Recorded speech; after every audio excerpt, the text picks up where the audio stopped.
Ciao a tutti, bentornati sul mio canale, benvenuti in questo nuovo video. E anche oggi parliamo di un NDE particolare. Oggi parliamo dell'NDE successa a un chirurgo mentre operava. Quindi questo chirurgo muore durante un'operazione, viene defibrillato e quindi rianimato, e poi però gli resta qualcosa dentro, qualcosa che continua a parlargli.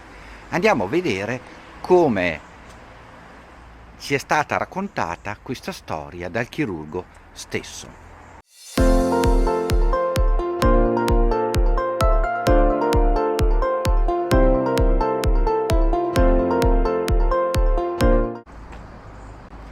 Nel 1998 il dottor Emily o Emilie, a seconda della pronuncia, Allen, sta operando, si appresta a una operazione particolare.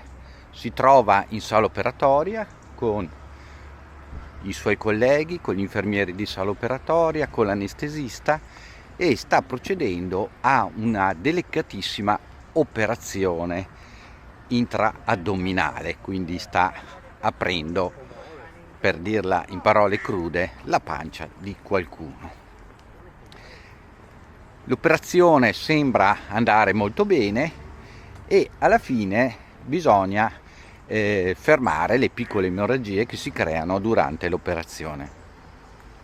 Allora il dottor Emily o Emilie, adesso ripeto sempre la pronuncia è questa sconosciuta per quello che mi riguarda, e prende l'elettrobisturi per cauterizzare, iniziare a cauterizzare i piccoli vasi sanguigni e poi piano piano richiudere con le adeguate suture le ferite create dall'operazione.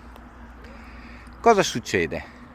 Succede che improvvisamente lui sente un pop, proprio pop, sente un pop, e questo pop lo porta in un altro mondo. Il rumore che lui sente, questo pop, è dovuto a una scarica elettrica che passa attraverso all'elettrobisturi per un cavo che si era danneggiato, e quindi, non mantenendo più la schermatura, ha ritrasmesso la corrente indietro al manipolo, cioè al piccolo attrezzino che lui stava tenendo in mano, sulla cui punta appunto c'è l'elettrobisturi. Quindi prende una scarica così forte che il cuore si ferma all'istante. Improvvisamente lui si trova in un ambiente buio, dove intravede però una luminosità sospesa nell'aria, e sente una voce che gli dice: non sei ancora pronto e io non sono ancora pronto ad accoglierti.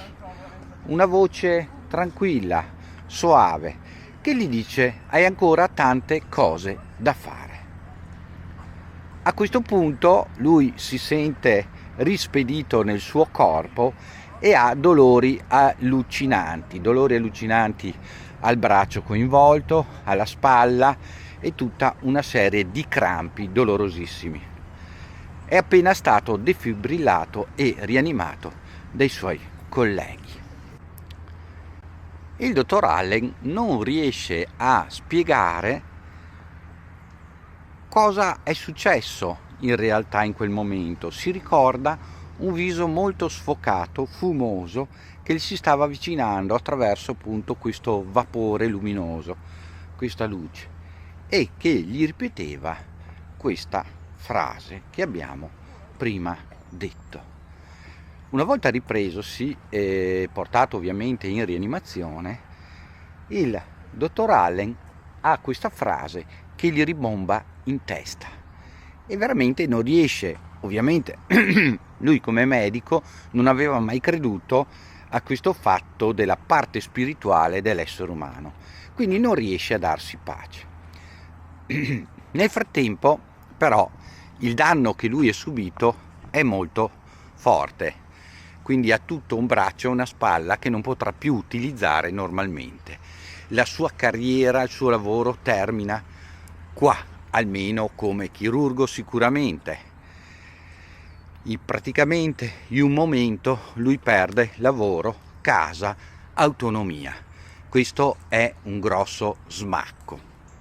Viene curato dal padre che è urologo e dalla madre che è infermiera in pensione, e lui per sua stessa missione rifiuta tutti i farmaci antidolorifici perché non vuole diventare un tossicodipendente. Si cura con 31 pastiglie al giorno, molte di quali sono integratori, vitaminici, sono sostanze naturali per cercare di calmare questi forti dolori. Subentra anche lo stress post-traumatico e quindi si apre un ciclo in cui lui si sente molto giù di morale, per non dire depresso. In questa fase, in questo momento, decide di cercare di affrontare questo dolore e questa depressione semplicemente con la meditazione. Quindi si affida a un maestro orientale che opera nella sua cittadina e cerca di imparare a meditare. Durante una di queste meditazioni, improvvisamente si scopre essere sollevato da terra. Guarda in giù e praticamente lui è appoggiato al soffitto e sta guardando in giù tutti i suoi colleghi che fanno questa meditazione e vede il suo corpo perfettamente immobile. Dice di aver provato una consapevolezza straordinaria, poteva percepire ogni piccolo movimento di qualsiasi corpo che era in quella stanza. Non riusciva a capire cosa stava succedendo. Praticamente ebbe un'obe spontanea. Dopodiché sentì di nuovo quella voce, però questa voce, oltre di dirgli che aveva molto altro da fare, gli disse che doveva essere mangiato dalla tigre per poter vivere. Cosa significasse questa frase non lo sapeva. Improvvisamente si ritrova nel suo corpo a causa di uno dei suoi colleghi meditandi che, uscendo dalla stanza, lo urtò. Pensava di essere stato in questo stato, diciamo, fuori dal corpo per pochi secondi, forse un minuto o due, e scoprì invece che era rimasto in quello stato immobile per circa un'ora. Tutto ciò ovviamente lo colpì nuovamente, però gli diede una nuova speranza, una nuova fiducia. Non sapeva come collocare queste due esperienze, quella avuta durante il suo arresto cardiaco in sala operatoria e questa avuta durante questa espansione di coscienza. Cosa quindi poteva fare? Cosa voleva dire che doveva farsi mangiare dalla tigre? Cosa poteva essere questa cosa che doveva succedere? E questa cosa successe attraverso il suo papà, l'urologo che l'ha curato. Suo papà si ammala di cancro e insieme col figlio decide, visto l'espansione della malattia, di non fare terapie, le solite terapie, chemioterapie, terapie protocollari, in quanto in questa fase della malattia l'avrebbero solo maggiormente fatto stare male e con possibilità di risultati praticamente zero. Questo ributta nello sconforto il nostro dottore, che però improvvisamente capisce forse qual era il messaggio. Quindi si fa coraggio e assieme al papà e alla mamma affronta la malattia del padre, fino a che il padre se ne va. Il papà, prima di andarsene, gli dice che ha visto qualcosa di meraviglioso. Questo ovviamente conforta il nostro Emily. Il nostro Emily capisce che questa era la bocca della tigre, che lui doveva affrontare questa paura e torna alla vita, torna anche a lavorare come consulente medico.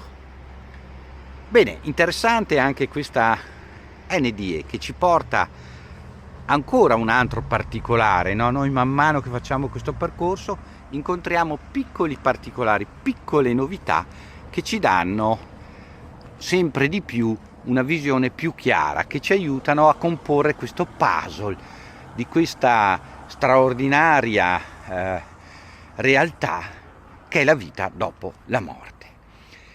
Ricordo a tutti, chi volesse venire a trovarmi anche sul canale Il Pirata, il secondo canale, trovate il link in descrizione, iscrivervi al canale Telegram, dove noi ogni tanto facciamo più in amicizia che su questo canale, che è più divulgativo, è un po' più serio, delle riflessioni appunto su tutte queste situazioni.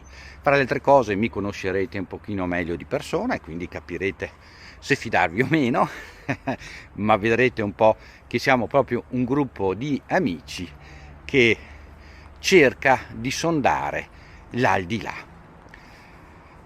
Bene, perdonatemi se io di solito le dirette le faccio sul Pirata, ne faccio qualcuna qua quando ci sono argomenti di recap, come dire, di riassunto, però vedo che molti si lamentano perché all'inizio saluto tutti, perché poi c'è chi fa domande eccetera, ma le dirette nascono proprio per questo, per interagire con voi, quindi abbiate pazienza, ma c'è chi le adora proprio perché ha la possibilità di domandare e avere una risposta, come si dice, in diretta.